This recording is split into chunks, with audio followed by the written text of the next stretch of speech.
So Donald Trump has formally demanded that Canada pay the United States 2.8 trillion. 2.8 trillion. He's calling it trade remediation and economic compensation for what he claims are decades of unfair trade practices. And Canada's entire gross domestic product, the total value of everything the Canadian economy produces in a year, is approximately $2.3 trillion. He is demanding more money than Canada makes, more money than the entire Canadian economy generates in 12 months. He is asking a G7 ally to pay 120% of its annual economic output as compensation for trade that both countries voluntarily engaged in over 3 decades. And Mark Carney, Canada's Prime Minister, former Governor of the Bank of Canada, former Governor of the Bank of England, PhD in economics from Oxford, former Chairman of the Financial Stability Board, arguably the most economically credentialed head of government on earth, stood at a podium today with one chart and no notes, and spent 15 minutes dismantling the demand with a precision that will be studied in economics departments and political science classrooms for decades. When I say his response was brutal, I don't mean angry. I don't mean theatrical. I mean, it was the most comprehensive, devastating, and publicly humiliating economic rebuttal a head of government has delivered in modern diplomatic history. Warren Buffett's response was shorter, but equally devastating, and I'll share it later. But the short version is that he said he would be embarrassed if Berkshire Hathaway's lawyers sent a demand letter like this to a subsidiary. Coming from the most respected financial mind in America, that is not a critique, that is a condemnation. Hit subscribe because the Carney press conference breakdown is the most satisfying piece of economic analysis you'll see all year, and it changes everything about how you understand this trade war. Let me walk through the demand first, because the details make it worse. The demand was issued formally through the United States Trade Representative's Office, backed by an executive order, and transmitted to the Canadian government as an official diplomatic communication. It calls for Canada to pay the United States $2.8 trillion over a 10-year period. That's $280 billion per year. $280 billion per year is roughly 12% of Canada's entire annual GDP. He's asking Canada to send 12 cents of every dollar their entire economy produces to the United States every year for 10 years. The demand was accompanied by an implied threat. Failure to negotiate in good faith on the compensation would result in the most severe trade measures in the history of US-Canada relations. The $2.88 trillion breaks down into 5 categories, and each one is more absurd than the last. $1.2 trillion for what the demand calls historical trade deficit remediation. Trump has calculated the cumulative US-Canada trade deficit over the past 30 years and is demanding that Canada pay it back as if a trade deficit were a loan, as if Canada came into America's store, took goods without paying, and now owes the bill. Except that's not what happened. America bought Canadian goods, Canada delivered them, America paid for them. The transaction was completed. There is no outstanding balance, there is no debt. A trade deficit is a record of voluntary purchases, not an invoice. But the demand treats it as a bar tab. 30 years of drinks that Canada forgot to settle. $1.2 trillion for goods that were bought, delivered, and paid for. $600 billion for resource extraction compensation. The claim is that Canadian energy, minerals, and lumber have been sold to the United States at artificially suppressed prices that damaged American domestic producers. Stop and think about this. Trump is claiming that Canadian oil was too cheap, that Canada's offense was selling America affordable energy. This is a man whose administration has complained relentlessly about high energy prices, who has demanded more drilling, more production, more supply to bring prices down, and who is now simultaneously demanding $600 billion in compensation because Canadian energy was priced too low. He wants cheap oil, and he wants to be paid for getting it, $500 billion for currency and trade practice penalties. The allegation is that Canada has manipulated its currency to gain unfair trade advantage. Canada operates a freely floating exchange rate determined by global currency markets. This is not disputed by any serious institution on Earth. The International Monetary Fund has confirmed it. The United States Treasury's own semi-annual foreign exchange report has confirmed it. Every credible monetary authority in the world has confirmed it. The accusation is not just wrong, it is provably, verifiably, demonstrably wrong. And the proof is published by the US government's own Treasury Department. $300 billion for infrastructure damage remediation. This is the demand that Canada compensate the United States for the railway disruptions and supply chain damage caused by Canada's retaliatory trade measures. The measures that Canada implemented in response to Trump's tariffs. Canada's lawful legal response to American tariffs caused American infrastructure disruption. And now, Canada should pay for the damage caused by Canada's response to Trump's own trade policy. This is the arsonist demanding the fire department pay for the water damage. This is a man who punched a wall, broke his hand, and sent the wall an invoice.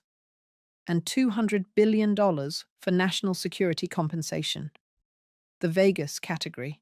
No specific mechanism identified. No specific damage quantified. No specific connection to any identifiable security threat. $200 billion because national security, a phrase that has become less a policy category and more a blank check that can be written for any amount against any country for any reason. Added up, 1.2 trillion plus 600 billion plus 500 billion plus 300 billion plus $200 billion, $2.8 trillion, demanded from a country whose entire economy produces 2.3 trillion. The demand is $500 billion more than every dollar Canada generates in a year. If Canada gave the United States literally everything, every paycheck, every business revenue, every government budget, every dollar of economic activity for an entire year, it would still owe $500 billion. That is the demand. That is what was formally, officially, through diplomatic channels transmitted to a G7 ally. And the response from the man who has run 2 central banks, who holds a doctorate in economics, who has spent his entire career understanding precisely how money, trade, and economies work, was everything you would hope it would be, and more. Mark Carney held a press conference in Ottawa within 6 hours of the demand being transmitted. He stood at a podium with a single visual aid, a bar chart showing Canada's annual GDP alongside the American demand. The bar for the demand was visibly taller than the bar for the country's entire economic output. He spoke for 15 minutes. No prepared remarks, no teleprompter, no notes. From memory, with the same measured, precise, unhurried cadence he used when delivering monetary policy announcements as Governor of the Bank of England to an audience of global finance ministers and central bank governors. When a man who has run 2 central banks stands at a podium with 1 chart and no notes and speaks for 15 minutes about why your demand is economically illiterate, that is not a press conference. That is a lecture. And the student is the most powerful country on earth. He opened with a GDP comparison. The United States has formally demanded that Canada pay $2.8 trillion. Canada's annual gross domestic product is approximately $2.3 trillion. I want to make sure everyone watching this understands what that means.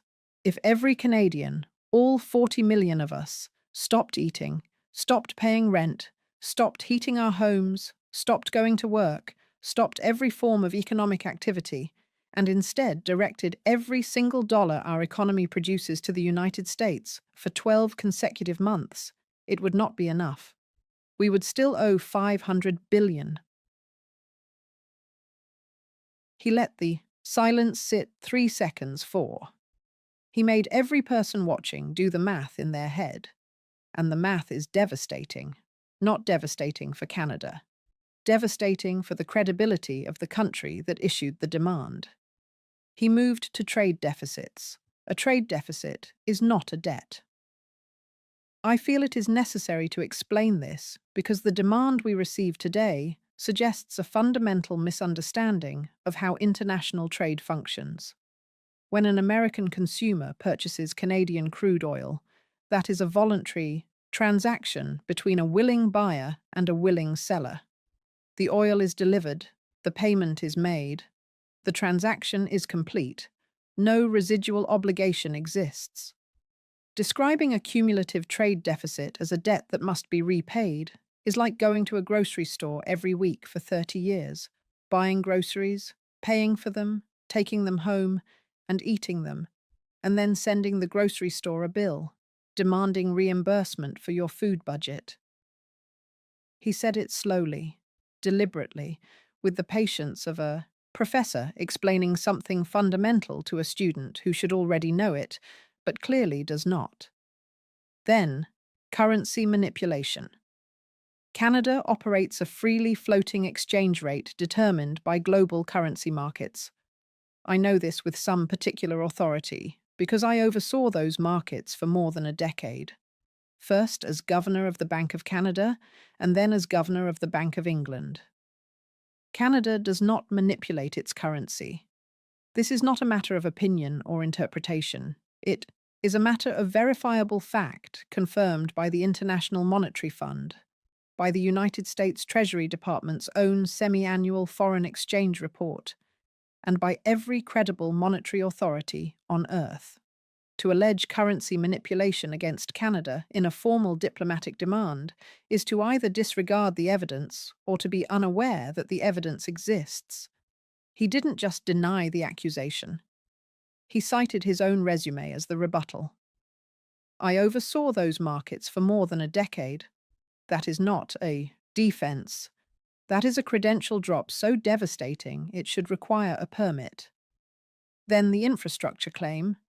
The suggestion that Canada should compensate the United States for infrastructure disruptions caused by Canada's lawful response to unlawful American tariffs is, and I will be diplomatic here, creative.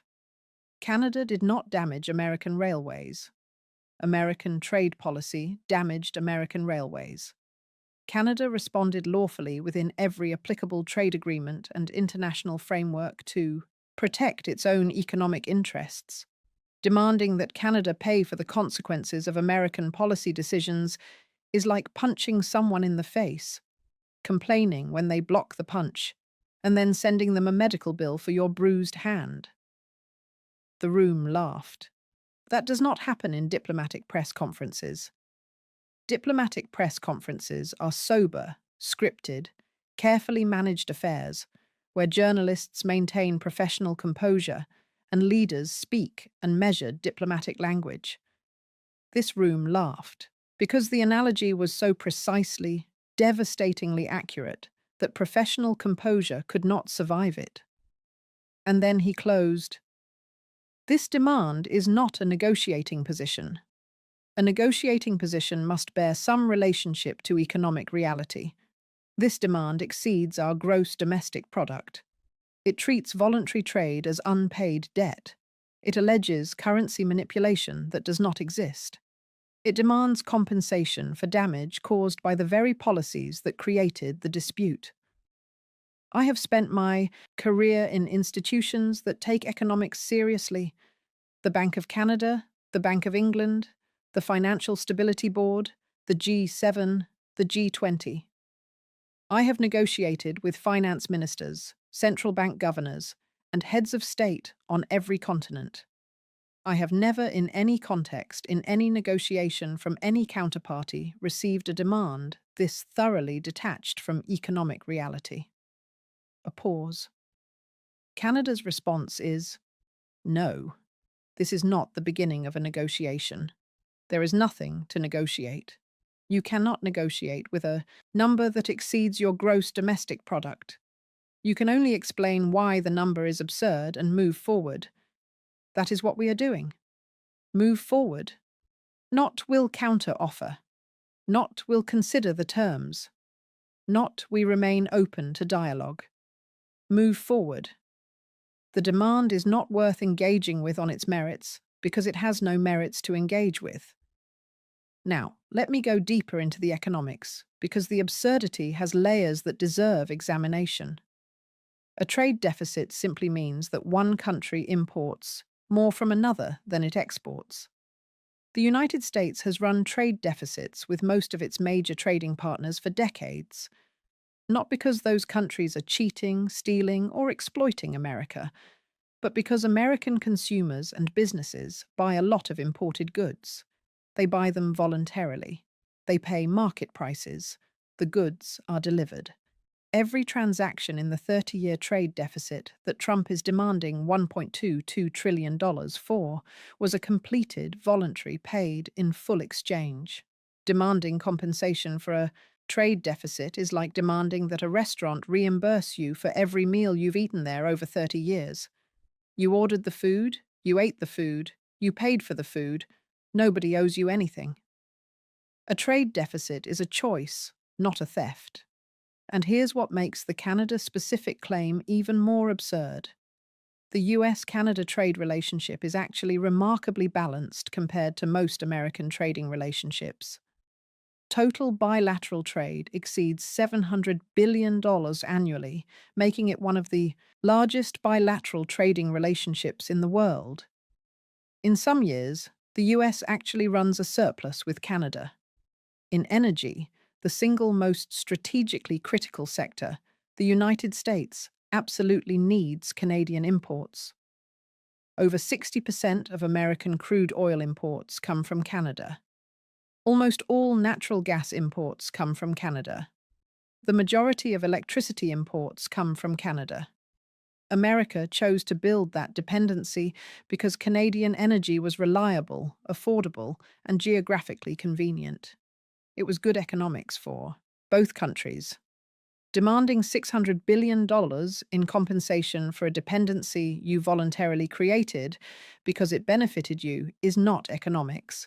It is a tantrum expressed in trillions. Let me put the 2.8 trillion in human terms because the number is so large it becomes abstract. Canada's total federal government revenue is approximately $450 billion per year. If Canada dedicated its entire federal budget to paying the demand, every dollar, no healthcare, no defense, no infrastructure, no pensions, no social services, no government salaries, literally shutting down every function of the federal government, it would take over 6 years to pay. Canada has approximately 15 million households. The demand is equivalent to asking every single Canadian household to write a check for roughly $190,000. Every household, including the ones that don't have $190,000, including the ones that rent, that carry debt, that are living paycheck to paycheck. Every one of them, $190,000 per household to compensate a country. For trade, that household had nothing to do with. The closest historical comparison to a demand of this proportional scale between nations is the Treaty of Versailles reparations imposed on Germany after World War I. The reparations demanded of Germany 132 billion gold marks, represented approximately 100% of Germany's GDP at the time. Those reparations were imposed after 4 years of the most devastating war in human history up to that point. A war that killed approximately 20 million people, destroyed the infrastructure of an entire continent, and redrew the map of Europe. They were the price of losing a world war. And even those reparations, the price of losing a world war, were widely credited with destabilizing the German economy, fueling hyperinflation that rendered the currency worthless, collapsing the democratic Weimar Republic, and creating the economic desperation that contributed directly to the rise of fascism in the Second World War. Economists have debated the Versailles reparations for a century. The overwhelming consensus is that they were a catastrophic error, a demand so disproportionate that it destroyed the country it was imposed on and endangered the countries that imposed it. Even adjusted for inflation and economic scale, the Versailles reparations were proportionally smaller than what Trump is demanding from Canada. Trump's demand is 120% of GDP. Versailles was approximately 100%. The last time anything close to this proportional scale was demanded of a country, it contributed to the collapse of a democracy and a Second World War. That is the historical category this demand belongs in, not trade negotiation, post-war reparations, except there was no war unless you count the trade war that Trump started. And this is what the demand actually tells you, not about Canada. Canada's position is clear, and Carney articulated it with devastating precision. What it tells you about Trump, about his position, about how badly the trade war has gone, and about what a $2.8 trillion demand actually means when you read it, not as economics, but as psychology. The demand was issued the same week that the $540 billion railway bailout request was stalled in Congress with no path to passage. That Canada blocked the $9–10 billion energy deal, that agricultural losses across the northern plains reached crisis levels with grain rotting and outdoor storage, and that manufacturing stoppages spread to additional states in the Midwest. When you can't fix the problem, you make the problem bigger. When the $540 billion bailout is going nowhere, you demand $2.8 trillion from someone else. The number is so large, so absurd, so headline-grabbing that it drowns out the actual crisis, which is that American freight is stranded, American factories are idling, American farmers are watching their harvest degrade, and American gas prices are climbing. The $2.8 trillion demand isn't a solution to the trade war. It's a distraction from the trade war's consequences. There's a rule in negotiation that tells you everything about the person making the demand. A confident negotiator makes reasonable demands. Demands within the range of what the other party might actually agree to, because the goal is agreement. A desperate negotiator makes impossible demands because the goal isn't agreement. The goal is theatre. When someone demands more money than you make in a year, they don't expect you to pay. They expect the demand to create a headline, and the headline is the point. Because the alternative headline, trade war causes worst freight crisis in American history, is worse. The demand also signals loudly that Trump has no viable path to resolving the trade conflict through normal channels. If he can negotiate a deal that fixed the problems, a deal that got the trains running, the energy flowing, the factories operating, he would negotiate that deal. The absurd demand is what you issue when no deal is forthcoming and you need to fill the news cycle with something other than failure. And the demand plays to a domestic audience that doesn't understand international trade mechanics. To someone who doesn't know what GDP means, to someone who has never studied how trade deficits work, to someone whose understanding of international economics comes from campaign rallies rather than textbooks, demands $2.8 trillion from Canada sounds like strength. It sounds like a president fighting for American interests. It sounds like someone making the foreigners pay. It sounds like leverage. The fact that the number is impossible.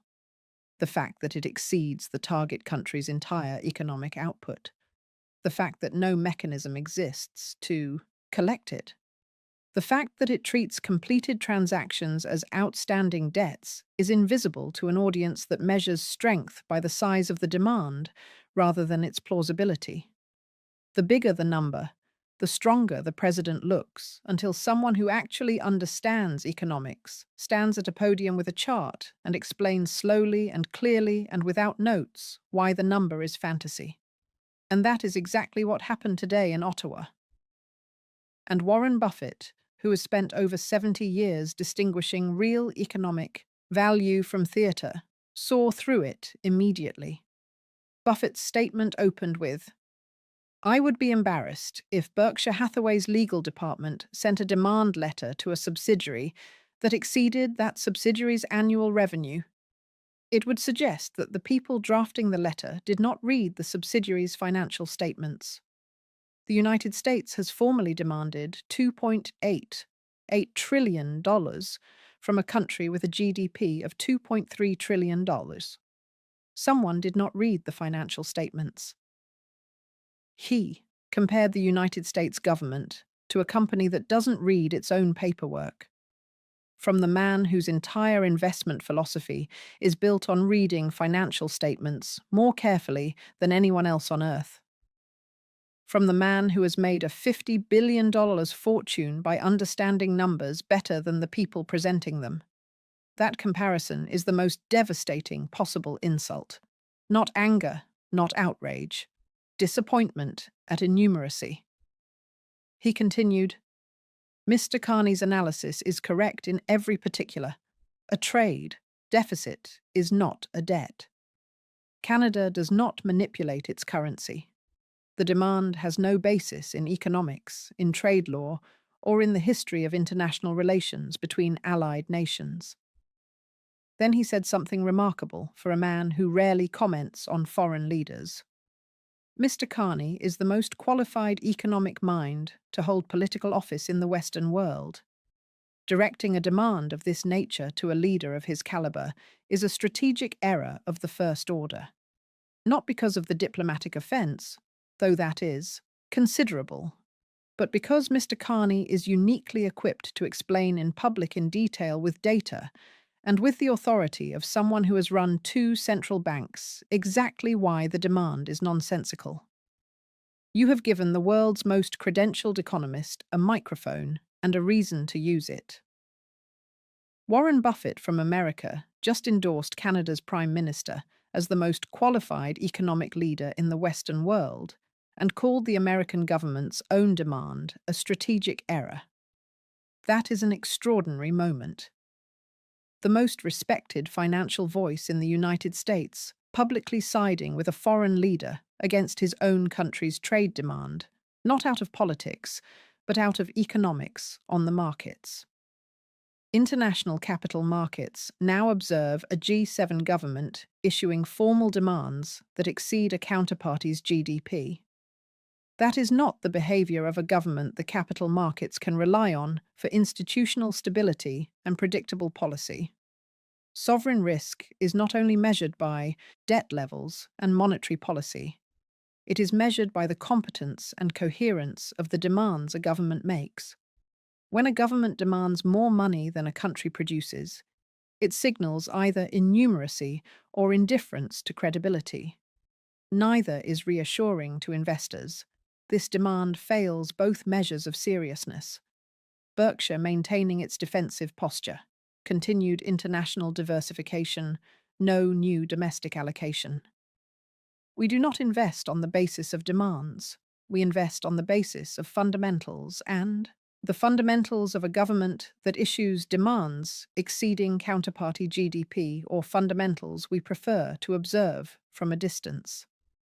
And then Buffett identified the real strategy, the reason the demand exists at all. I suspect, and I say this as an observer, not as someone with inside knowledge, that this demand was not designed to be accepted, it was designed to be rejected. The rejection then becomes the justification for further escalation. The pattern is familiar to anyone in business. Make an impossible demand, receive the inevitable refusal, and then point to the refusal as evidence of bad faith. He called it, make an impossible demand, get refused. Point to the refusal as proof that Canada won't negotiate in good faith. Use the refusal to justify more tariffs, More restrictions, more escalation. The $2.88 trillion was never supposed to be paid. It was supposed to be refused, so the refusal could be weaponized. When you see this demand in the context of every previous escalation, the pattern becomes unmistakable.